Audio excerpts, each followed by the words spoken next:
Hi there. Thank you for choosing to be here tonight.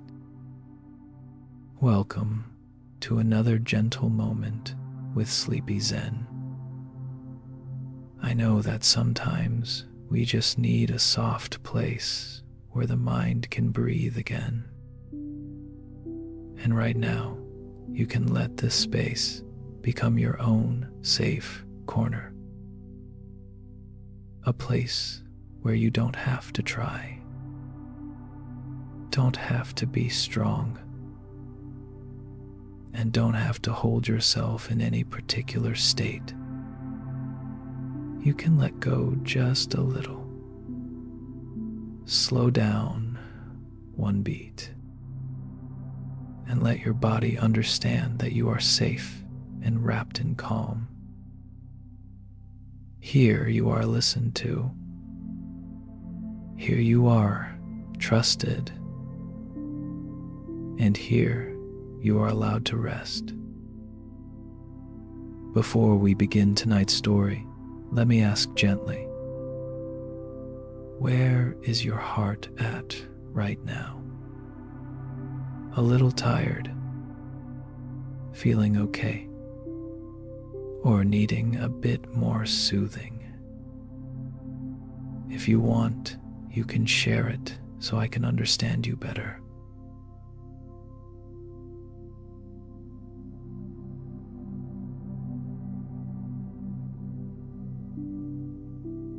Jonas Woodshop always carried a special kind of afternoon light, the kind that touched the drifting sawdust in the air and made the whole room look as though it was breathing warm, soft, brown breaths.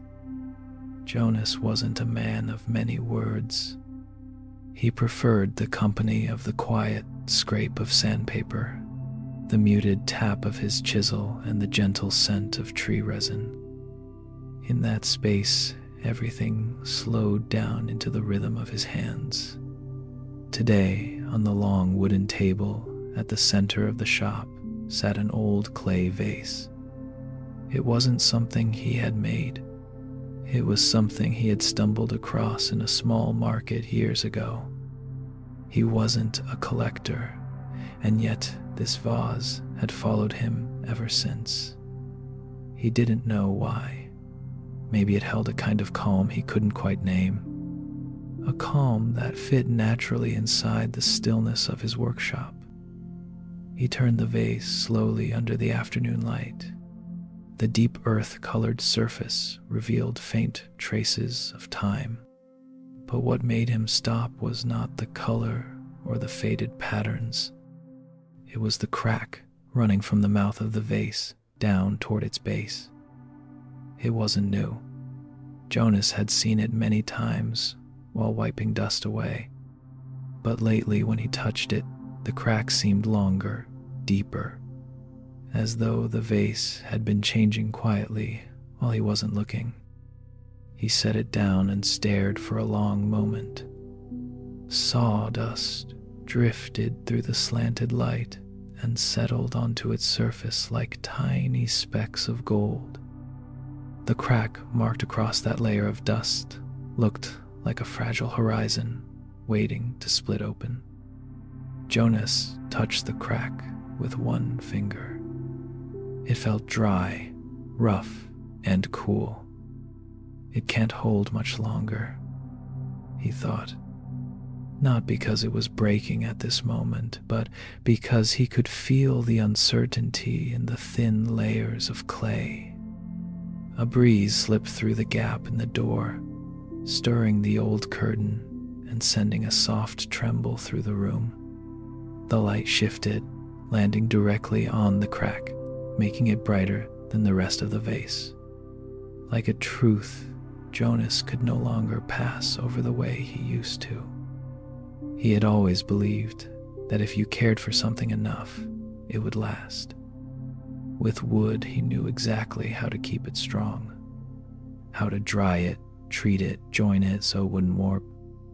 But this vase wasn't something he could fix with a carpenter's hands. It had reached a point in its journey where his skill could no longer intervene. And in that quiet moment, Jonas realized that what troubled him wasn't the crack itself. It was the feeling of not wanting it to grow. He had held onto it too gently, too long, like something tender he was afraid to lose. The afternoon light softened even more.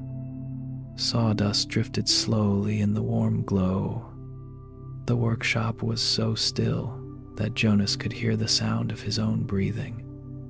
He placed his hand on the vase once more, not to test it, not to repair it, but simply to feel it.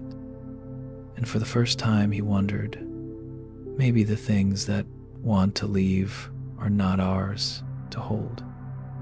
Jonas turned the vase so the uncracked side faced him. Under the slant of the late afternoon light, that front surface still looked whole, simple, quiet, untouched, as if time had never pressed its weight against it. From this angle, no one would guess that a slight turn to the left would reveal a thin line splitting the vase into two different worlds. He set the vase on the table and settled onto the tall wooden chair he used whenever he carved. The soft scent of pine drifted around him. Normally, this familiar space brought him ease, but today something kept pulling his thoughts back to the crack, as if the vase were speaking in a language made only of silence. Jonas reached toward his tools, the saw, the chisels, the sandpaper, the bottles of oil. Every one of them was something he knew how to use with practiced ease.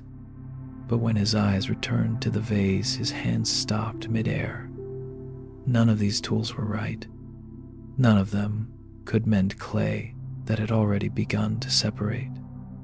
He lowered his hands slowly, and in that quiet pause, he recognized something true. He was used to fixing everything.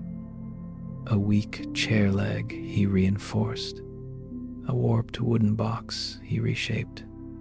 Even pieces customers believed were beyond hope, Jonas always found a way to give them a little more life. Keeping things intact had become instinct, a habit formed after decades working with wood. But this vase wasn't wood. It didn't ask to be preserved. It was simply arriving at the stage it was meant to reach. A soft breeze slipped through the crack in the door, making the afternoon light shimmer across the table. Jonas touched the vase again, but this time his fingers moved with gentleness. Not a gentleness born from sadness, a gentleness born from no longer trying.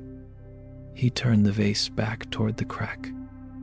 In the thin light, the fracture no longer looked sharp or threatening. It looked like a long memory, stretched but not violent. There was nothing wrong in it, only time. Jonas exhaled a breath longer than he expected himself to be holding, and in that moment something became clear in a way it never had before. He wasn't afraid of the vase breaking. He was afraid of the moment he would have to accept that it was ready to leave his hands. A dry leaf drifted across the workshop floor, carried by the breeze, touching the leg of the table before settling still. Jonas watched it, then looked back at the vase. The leaf hadn't fallen because someone made it fall. It had simply reached the moment when it no longer belonged to where it had been. And in the soft fading of the afternoon light, Jonas understood. Some things are beautiful only when we allow them to leave at their right time. Jonas stood up, his legs slightly stiff after sitting still for so long. He walked to the window and opened it a little wider. The late afternoon air drifted in, carrying a light breeze with the faint scent of old resin, blending with the natural smell of wood in the workshop. The warm golden light of the day slanted into the room, making the vase on the table stand out as if it were preparing to offer the softest farewell it could. He turned back. His footsteps were no longer as heavy as before. Something inside him seemed to have shifted, allowing his shoulders to drop just a little. He stepped closer to the vase and leaned down until he was eye level with it. This time, he looked at it the way one looks at an old companion, someone who has been with you long enough that nothing more needs to be said.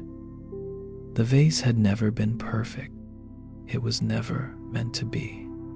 And perhaps that was why Jonas cherished it. It reminded him of the many things he had shaped, repaired, held, and kept over the years. Things that stayed in his workshop for reasons he could never fully explain. But the vase had something those other objects did not. It had reached its limit. He placed both hands around it and lifted it slowly, feeling its small weight. A weight filled with years, with quiet stories, with the passage of time. The crack running down its side pressed gently against his palm, thin as a thread, but carrying a story longer than he could ever tell. Jonas looked around the workshop. In the far corner was a low wooden shelf, the place where he kept objects that had finished their role. Not thrown away, not forgotten, just placed somewhere they could rest. He walked toward it. Each step breathed in its own rhythm, soft and then softer. When he reached the shelf, Jonas set the vase down among the old items, not as something discarded, but as something being returned to the place it now belonged. His hands released it gently, without hesitation, without regret, without adjusting or reconsidering. Just release. As simple as breath. The vase sat quietly on the shelf, unmoving, but Jonas felt as if he had placed something of himself down with it. Something he had held tightly for years without realizing how firmly he had been holding on. He stepped back and looked at the vase a little longer. The evening light touched the crack and made it look like a thin line of pale brightness rather than a fracture. And in that moment, Jonas understood. A thing does not have to be whole to be treasured, but it also does not need to be held when its journey is complete. He exhaled again, long and deep, and for the first time in many years, the breath didn't brush against any kind of heaviness. In the quiet of the fading workshop, Jonas whispered in his heart without making a sound. Some things reveal how light we can become only when we let them go at the right time.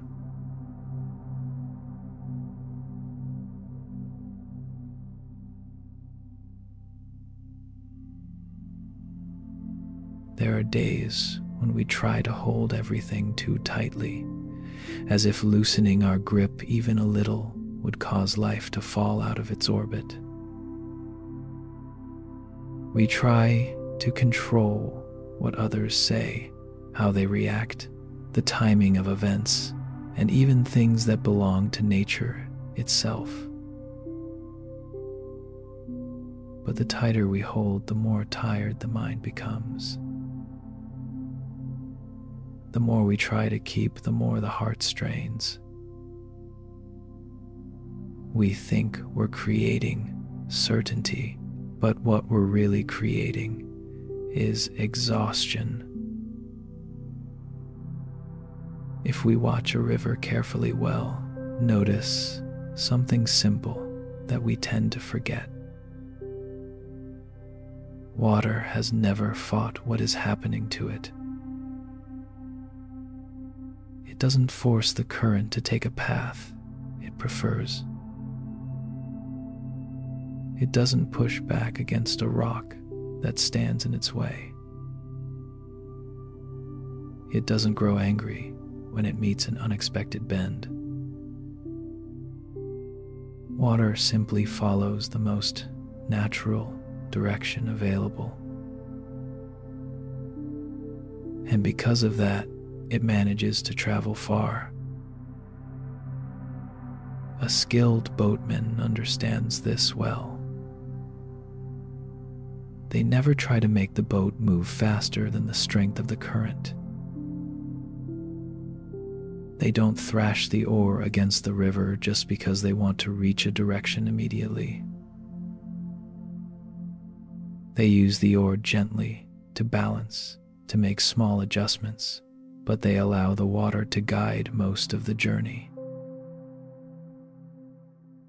Not because they are passive, but because they know what lies within their control and what belongs to the nature of the river. There are moments in life when we become like someone holding the oar but trying to command the entire river.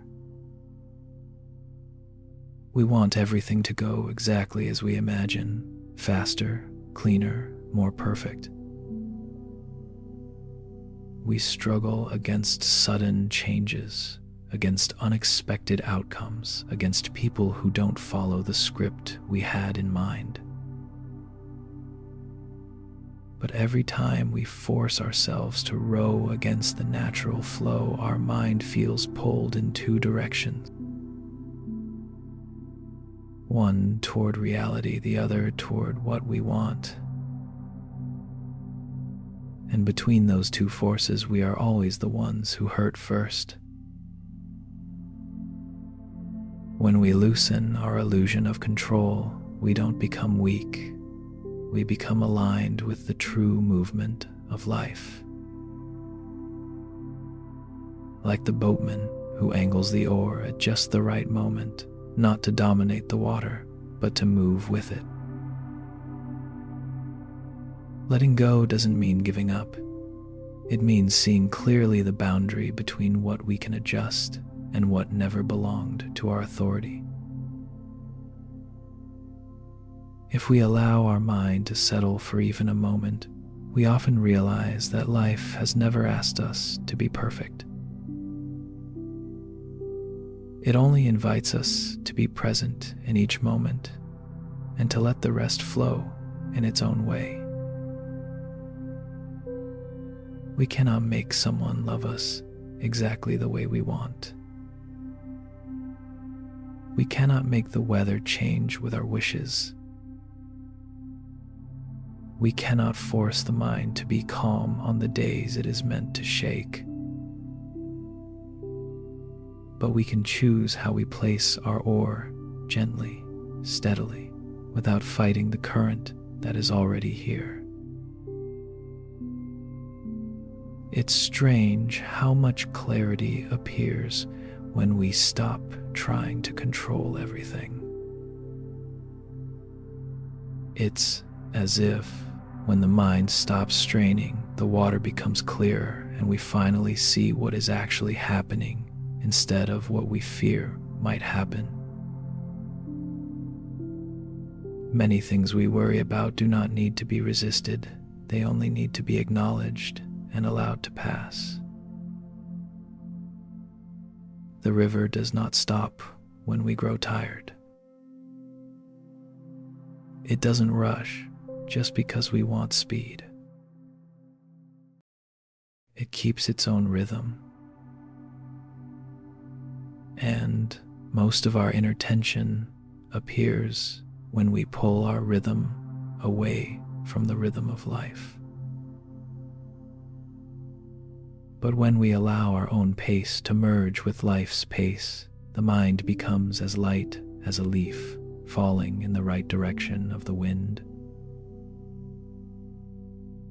Not heavy, not tense, not forced.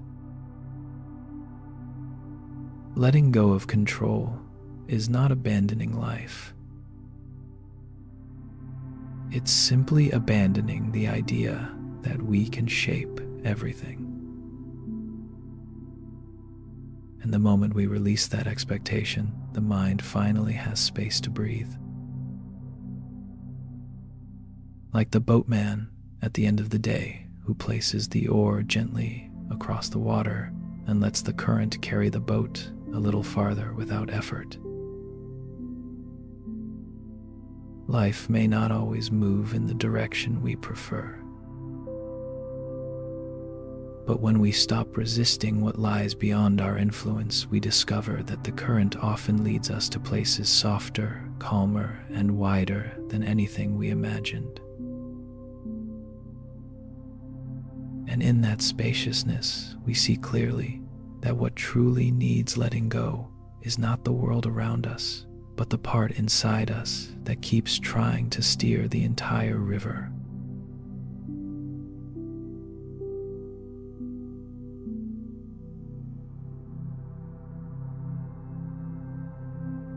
Daniel's workspace always carried a strange mix of scents. The faint smell of new machinery blending with the dryness of old paperwork, creating something he could never quite name. Every evening when the buildings around him had already dimmed their lights, his office remained bright with the cool glow of his monitor. The steady hum of the computer fan filled the room like a mechanical breath, a sound Daniel had heard so often that he no longer noticed it. His desk was crowded with small objects, a power bank, a thick notebook, a mug of coffee, long gone cold, and beside it, a cabinet drawer left slightly open, full of folders that looked exhausting even from a distance. Daniel sat in front of the screen, shoulders slightly raised, eyes fixed on the lines of code running endlessly. He couldn't remember when he had started working, maybe in the afternoon, maybe earlier. Time inside this room often blurred, moving without marking itself. A notification popped up in the corner of the screen. Another email, another file to review, another urgent fix. Daniel inhaled softly, but the breath didn't go deep. It caught in his chest, as if an invisible string was pulling him toward the monitor, keeping him anchored to that exact spot. He opened the cabinet and pulled out an old folder, hoping to find some related data. When he slid the drawer open, the scrape of metal against the rail rang out dry and sharp, making him wince. In that brief moment, he felt a small tightness in his shoulders and neck, something familiar, something he usually ignored. He had carried that tension for years, like a silent condition tied to his job, something he never imagined he could ever set down. Daniel glanced around the room. Nothing had changed since yesterday, or last week, or last month, but inside him, something had begun to shift. Not fatigue. He was used to fatigue. It was something thinner, quieter, the sense of being defined by everything in this room. The desk, the glowing monitor, the cabinet always full, the numbers, the deadlines, all of it like an invisible chain he had worn for years without realizing he might be able to remove it. He set the folder onto the desk, his hand shaking slightly, not sure whether from the cold or from something deeper. He looked at the reflection of the screen in his own eyes. It felt distant, almost unfamiliar, as if he were staring at a version of himself he had agreed to become, but had never truly chosen. Another breath came, this one a little deeper. The room was still quiet, the monitor still bright, but inside Daniel, something finally landed. Were all the things he had been holding on to for so long really him? Daniel leaned back in his chair and looked up at the ceiling. The cool LED light washed over the room, making it feel even more separate from real life. Outside, it might be night or late afternoon or some other moment of the day. But inside this office, time was measured only by one more task, One more email, one more push. He turned back to the screen. The lines of text were still there, clear and sharp, but they no longer carried the same urgency they had a few minutes earlier. He realized his hands had stopped typing without him noticing. The moment his fingers paused, his mind paused too, revealing a thin layer of truth he hadn't touched in a long time. He opened the filing cabinet again. The drawer slid out slowly, and the light from the monitor hit the stack of documents, making the edges glow like a quiet reminder. Daniel looked at them then, at the hand resting on the drawer. His fingers trembled slightly, not from exhaustion, but because he was finally seeing them as something that no longer felt like him. Those folders had once been proof of his skill. They had been his measurement of worth. They had been the thing he leaned on to feel like he was doing well, like he had a place. But now as he looked at them, another feeling crept in. Burden. Not a heavy, crushing burden, a silent one, quiet enough that he suddenly realized he had carried it for far too long. Daniel closed the drawer. The soft click of metal meeting metal was enough to make him shut his eyes for a moment. When he opened them again, he saw his reflection in the dark screen of his secondary monitor, the one he always meant to turn off for a short break, but never truly rested from. The reflection looked both familiar and distant. A young face, but tired. Someone who once loved technology, but had let work wear down the softer edges inside him. He touched the screen gently, as if checking whether the person looking back really was him. And in that light touch, the question returned clearer this time. How long has it been since I've seen myself outside of what I do? He straightened his back.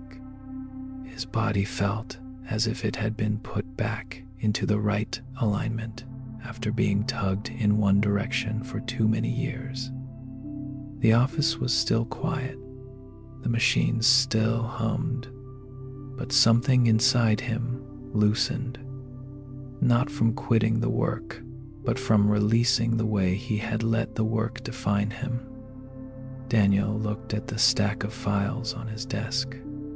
He knew he still had responsibilities, he still had tasks to finish. But something was different now. He no longer felt chained to them. The feeling faded just a little, like a thin layer of fog lifting off a window. And in that slight clearing, Daniel found a space to breathe. A space he thought he had lost long ago. The things we hold end up holding us. Daniel leaned back, sliding his chair a little farther from the desk. It was such a small movement, but to him, it felt like the first bit of space he had put between himself and the role he had been fused to for so long. Not to walk away from it, just to see it more clearly. The glow of the monitor on his face looked softer now, almost gentler, as if the screen itself had dimmed the moment he stopped giving it his entire attention. He stood up and walked toward the filing cabinet. The cool floor beneath his feet grounded him with each step. He placed his hand on the drawer handle, but instead of pulling it like he always did, he simply paused and noticed what he felt. His hand wasn't tense anymore. There was a quiet truth resting in the center of his palm, that many things he thought were gripping him were actually just being held by him. He opened the drawer again, not to grab more work, but to look at it. The folders, the reports, the projects he had once raced through, the ones he carried home, the ones he stayed up late for so he could feel worthy of his position. When he looked closely now, they didn't carry the same meaning they once did.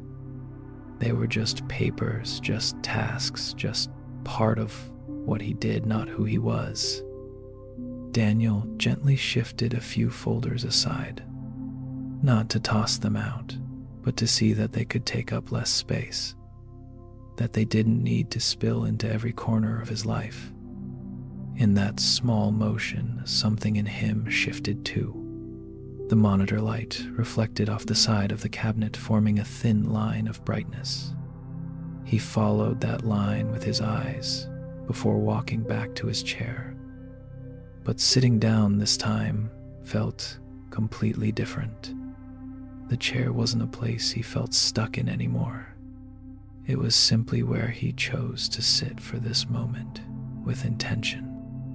He turned the computer back on. The screen brightened, but his mind didn't pull toward it the way it usually did. Everything was still there, the code, the emails, the requests, the deadlines. But the space between him and all of it had widened, even if just a little. It felt like he had stepped half a pace back inside himself. Daniel rested his hands on the keyboard but didn't start typing. He took a slow breath, not to calm himself down, but to acknowledge that he was here. Truly here. Not as a role, not as the label of the one who must do well, but as Daniel, someone learning how not to let his work swallow the shape of who he really was. In that breath, something became clear, something he had only felt as a blur before.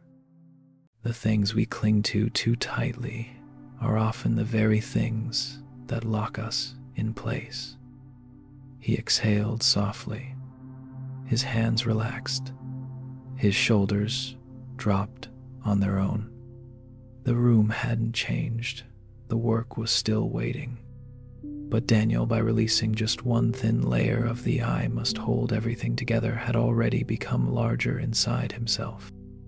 And in that new space, he felt something light, something strangely gentle. Letting go didn't take anything from him. It simply returned him to the part of himself he had forgotten.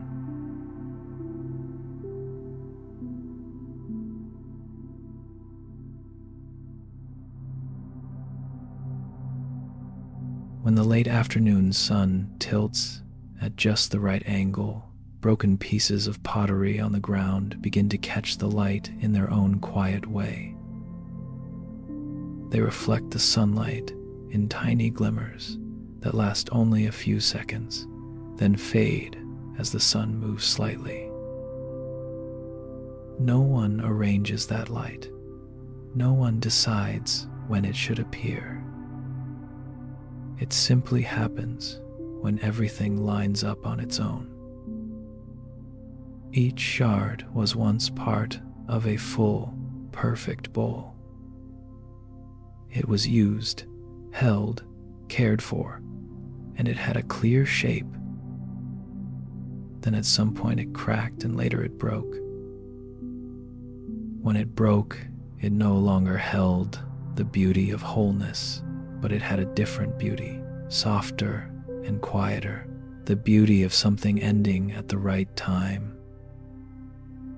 The shard never tries to return to what it used to be. It just lies there, not clinging to the shape it once had. If you look closely, you'll see that every shard has its own edge, its own curve, its own shade of color. No two pieces are the same. And when the light touches them, even for a moment, you can sense something gentle. Everything changes, and nothing is wrong when it changes.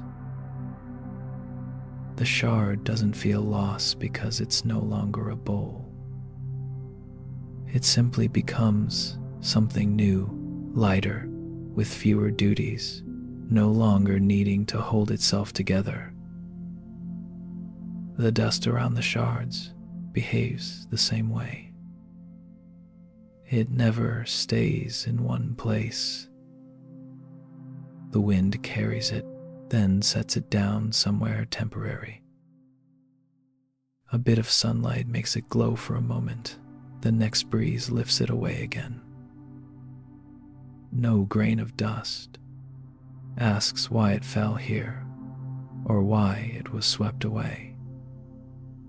It just moves with the rhythm of nature, and because of that, it is always light.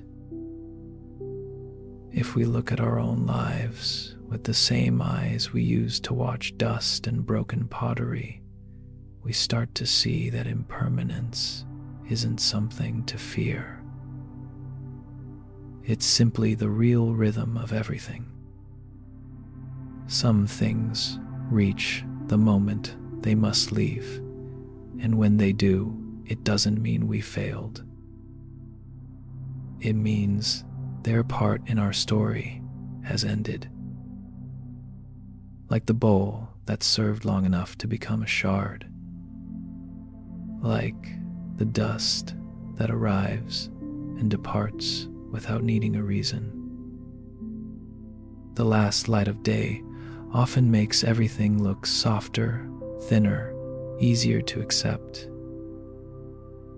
In that gentle glow, the things we once held tightly suddenly become things we can set down. The shard doesn't question its past. The dust doesn't try to control its future. And we watching them can learn a little from that to release what has broken, what has finished, what we no longer need to hold. We don't have to force anything back into its old shape. We can simply let it be and let our hearts grow lighter with it.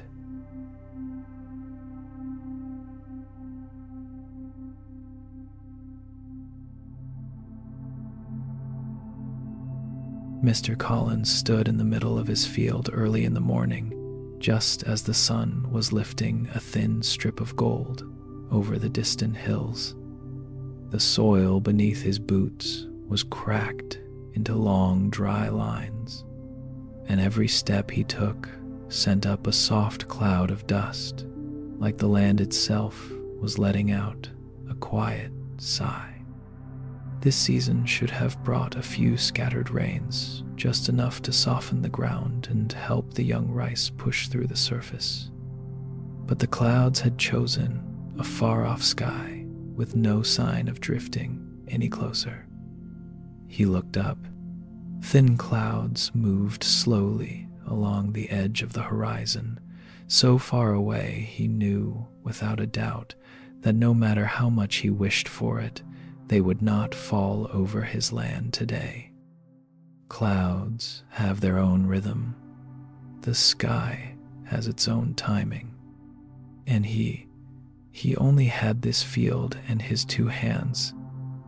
A light wind passed by, brushing the edge of his shirt. It wasn't the kind of wind that carried moisture. It was the dry wind of long, hot days.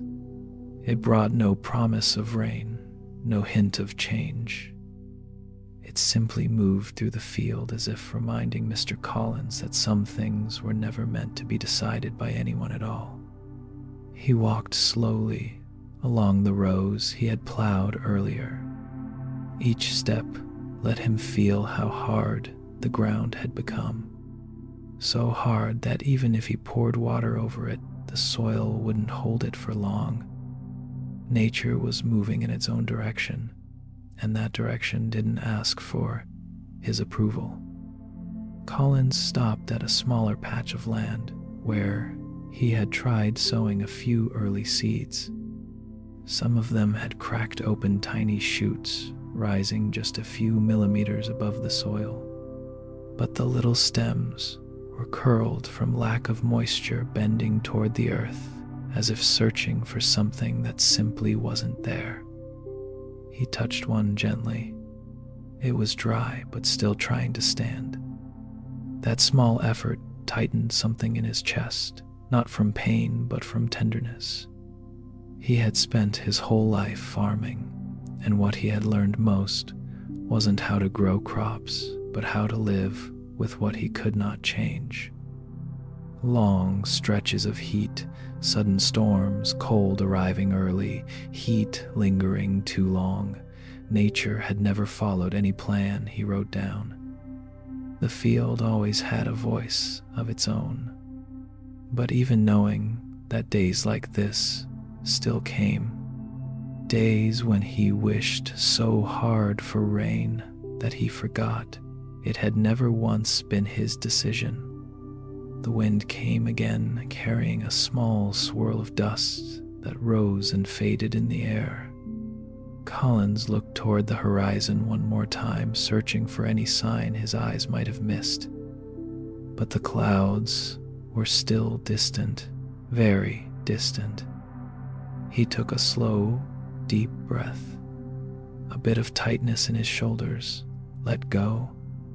Not because the earth was softer, not because the clouds had moved closer, but because he suddenly remembered something simple, something he had known for years. No matter how much he wanted it, the sky would only rain when the sky was ready. He let out his breath soft as the wind itself. And in that moment, a small space opened inside him, wide like the field seen from above, no longer a place to strain against life, but a place where he could stand with it gently. Mr. Collins walked along the old furrow, his boots making a soft rustle against the dry dust. Every step reminded him of the mornings he had spent in these fields since he was a young man, back when he believed that if he worked hard enough, prepared well enough, tried long enough, every harvest would reward him fairly. But with each passing year, he had learned the truth that effort was only half of the story. The other half always belonged to the sky. A light breeze drifted through. The leftover stubble from last season trembled gently, whispering something he couldn't quite make out.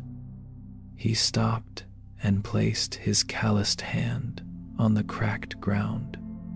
The earth was hot, rough, and still, like a breath held for far too long. He closed his eyes and let the warmth rise through his palm. The soil was waiting for something he could never summon on his own. He opened his eyes and looked up again. The clouds were still drifting far away, moving at a slow pace that had nothing to do with the hopes of the people below. With every shift of the wind, their edges changed slightly, but the distance remained the same, far too great to imagine rain falling here anytime soon. Collins walked toward the corner of the field where he kept an old wooden bucket. He lifted the lid. Inside was only a thin layer of water, the remains of all the times he had tried to save the small seedlings, giving them whatever little he could. He scooped up a bit of water and poured it over a young rice shoot. The earth drank it instantly, as if swallowed by a long, deep thirst. He looked at the tiny sprout. It leaned slightly weak, but strangely stubborn, as if it believed it could hang on just a little longer. That small persistence softened something in him, but in the same moment he understood that no matter how hard that sprout tried, it could never replace the role of the rain. There were things he could do: plow the soil, choose the seeds, water them, pull the weeds. And there were things he could not do: call the clouds closer, change the season, command the sky. This simple truth had once irritated him every time he remembered it. But today, looking over the quiet, wide field, that truth felt lighter, as if it was no longer a limitation, but simply a natural part of life itself. He sat down on a small mound of earth, his back rounding slightly with age. A soft wind passed by, carrying the scent of dry soil across his face. It wasn't a pleasant smell, but it felt real. The smell of land living exactly as land does. Collins gazed toward the distance where the low hills met the sky. That line had always reminded him of the boundary between what he could do and what he simply could not reach. A boundary that sometimes felt thin, but could also feel impossibly thick, making him small in comparison. But today, as his eyes followed the horizon slowly, that boundary no longer felt like it was fighting him. It just existed. A gentle shift of the wind brushed through his sleeve.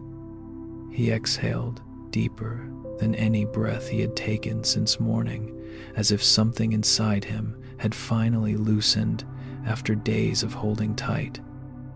Not a letting go of the field, not a letting go of his hopes for the season, but a letting go of the part of him that once believed he could control the entire sky. And in that breath, a thin layer of calm spread through him, light as the dust that lifted across the field when the wind passed by. Mr. Collins stayed seated on the low mound of earth, leaning gently against the handle of the hoe beside him. When the wind moved through the loose strands of gray hair around his face lifted softly, and in that small, trembling motion he felt something he hadn't felt in a long time. No rush, no pushing, no desire to force anything into becoming what it wasn't ready to be. He lifted his gaze toward the sky again. The clouds were still as distant as they had been in the morning, but his way of looking at them had changed. It wasn't the gaze of someone waiting, nor the gaze of someone disappointed. It was simply the gaze of a man who understood that everything has its own rhythm. A rhythm he could not, even after decades of farming, adjust on its behalf. The wind shifted this time, carrying a cooler hint. Not the coolness of rain coming, but the coolness of late afternoon settling in. Mr. Collins closed his eyes and let the breeze pass over skin that had hardened under years of sun. Nothing about the field had changed, yet somehow he felt a new space open inside him. He stood up, brushed the dust from his pants, and walked toward the edge of the field, where he kept a woven basket filled with the last handful of seeds. These were the seeds he had prepared for the next round of planting.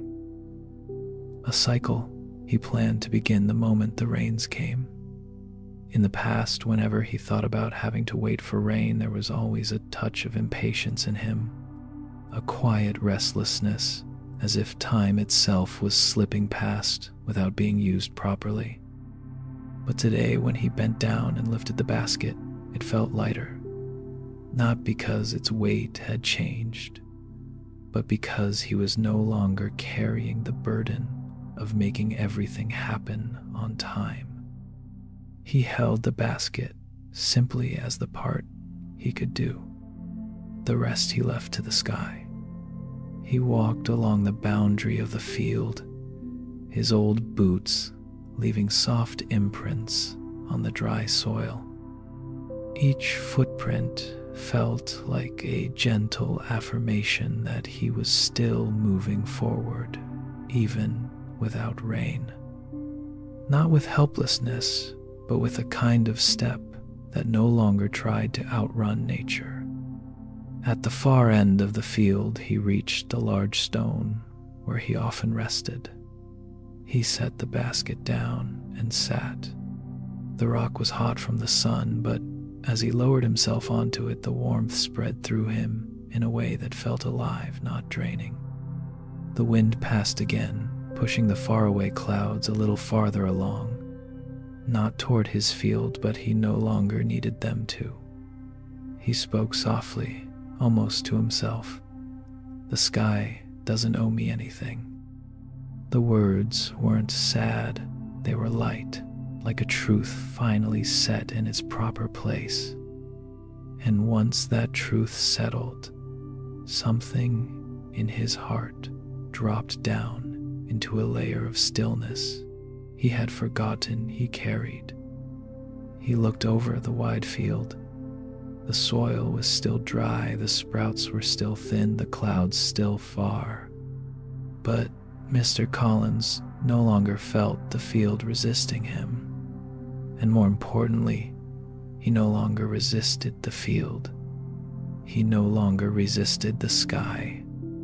He no longer resisted the part of life he could not bend. In that moment, he felt something difficult to name. Not hope, not disappointment, just openness. Like a small door inside him had been nudged by the wind and cracked open, letting the thin light of afternoon slip in. He stood, picked up the basket, and began walking home. His steps were steady, slow, carrying nothing heavier than the small woven basket that had been light all along. But something had undeniably changed. He was no longer dragging behind him the desire to control the sky. And in that letting go, Mr. Collins, the farmer who had spent his life learning the land, found himself breathing a little deeper, as if a forgotten part of himself had just been returned, the part that knows how to accept. The evening wind moved through the fields, slow and gentle. The earth was still dry. The clouds were still far, but his heart had finally come closer to itself.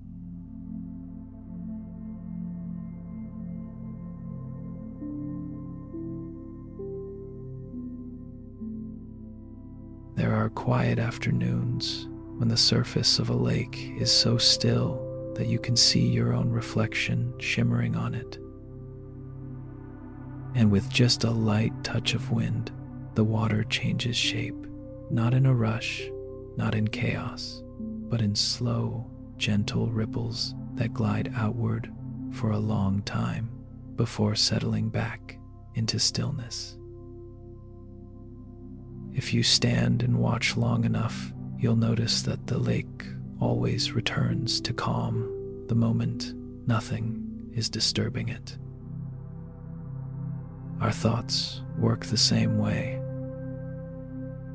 When we try to force ourselves to be calm, try to make the mind stop, try to push sleep to arrive faster, we are stirring the surface with our own hand.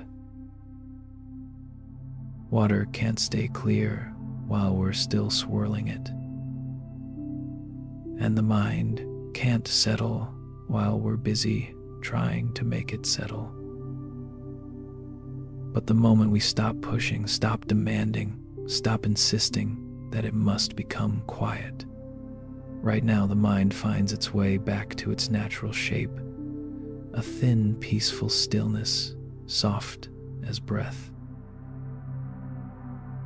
When wind moves across a lake, it doesn't create harsh waves. It simply brushes the surface, touches it, and moves on. If a leaf falls onto the water, the lake holds it for a moment, then lets it drift wherever the current takes it. It doesn't cling, it doesn't fight, it doesn't ask where the leaf came from or where it will go. It just allows everything to follow its own natural rhythm. When we lie down and try too hard to fall asleep, the effort itself becomes what keeps us awake. Just like leaning over a lake to check whether the water is calm, the act of leaning creates more movement. The more we check, the more we disturb it. The more we force, the harder it becomes. Sleep never needs to be pushed into place. It arrives on its own when the mind is no longer tightened by the need to be calm immediately. If you listen closely, the wind seems to whisper. One small reminder: let your mind drift like a leaf resting on the surface of the water. The leaf doesn't try to stay still. It doesn't worry about where it will go next. It simply floats, light and effortless, without any resistance. And because it doesn't resist, it stays peaceful. Sleep is the same. It doesn't enter spaces filled with effort. It only comes to places that are soft, open, and unhurried. If you let your mind drift, not pushing, not pulling, not demanding, it will slowly become like a quiet lake where each breath settles without making even the smallest ripple. And from that stillness, sleep will arrive in the most natural way, like a gentle breeze passing by, needing no invitation at all.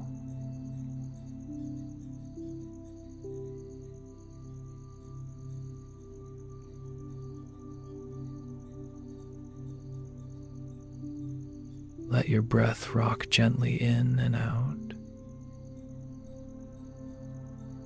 like small waves touching the shore.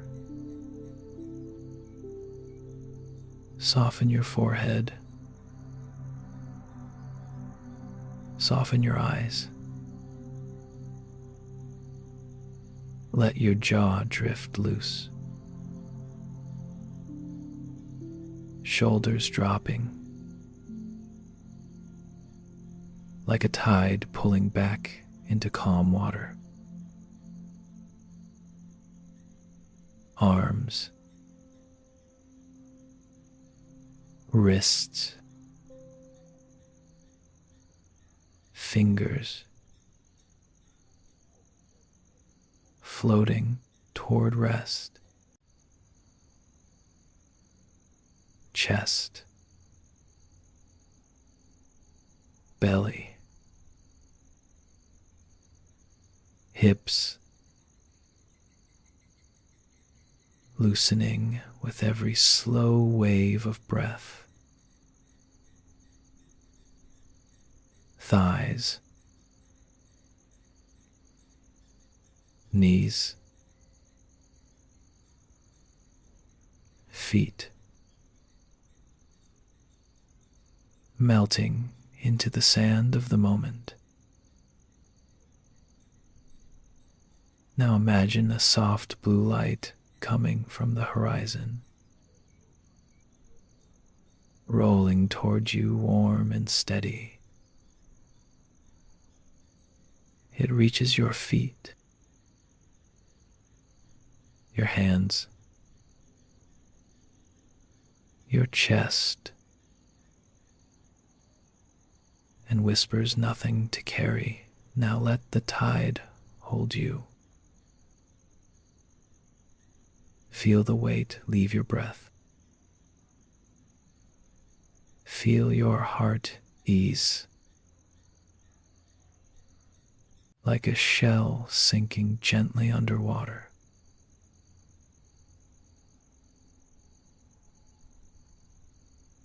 Let your awareness drift out to sea, past the shoreline, past the last crest of waves, into the open night ocean. Stars above, water below, everything blending, everything turning quiet until you're floating in a deep, endless calm.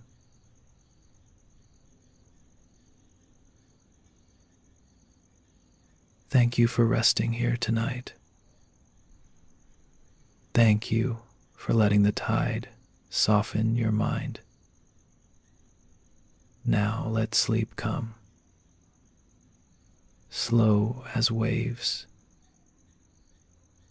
sure as the tide. And if you'd like to drift into more peaceful nights, you can follow the Sleepy Zen channel so we can keep meeting at the edge of calm. Sleep well. Sleep well.